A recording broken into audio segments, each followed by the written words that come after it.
Welcome to the Loft Talk Show, starring me. And today's topic is the Loft Dancer.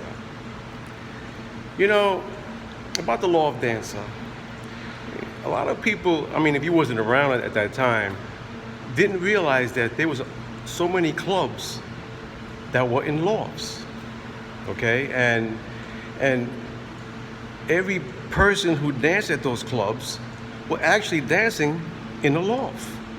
Okay, you had the Buttermilk Bottom. Well, first it was Lovetown, then it became the Buttermilk Bottom. You had Third World, Orange Peel, Panorama. There was all these, the Footsteps. There was all these clubs that were in lofts and took place in lofts. And I guess the one thing that the loft, by the name of the loft, got its reputation was because of its sound system and the way the music was played.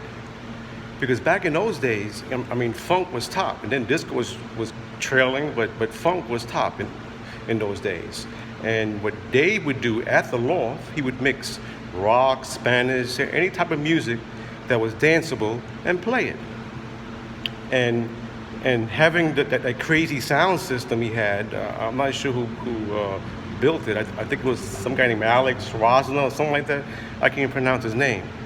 But I did know his protege, because his protege was Richard Long. And I used to go to Richard Long Loft and check out these giant speakers that he was actually making they were handmade.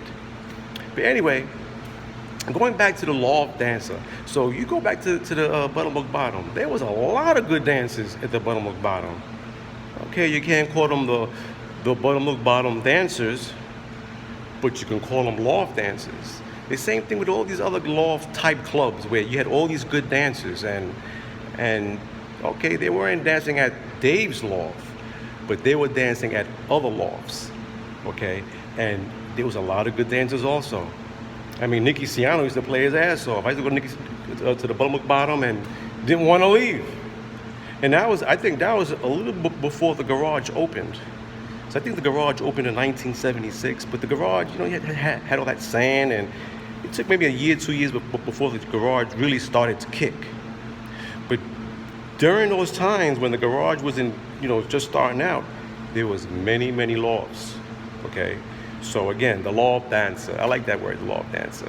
But remember, just because you're a loft dancer does not mean you was dancing at the loft all the time. Because during that time, there was a lot of clubs that were lofts. And there were so many dancers there, and people don't talk about it, I guess because you wasn't around. Because if you wasn't a dancer, you probably don't know about it. But again, the loft dancer didn't always come from the loft. Thank you, and this is the Loft Talk Show.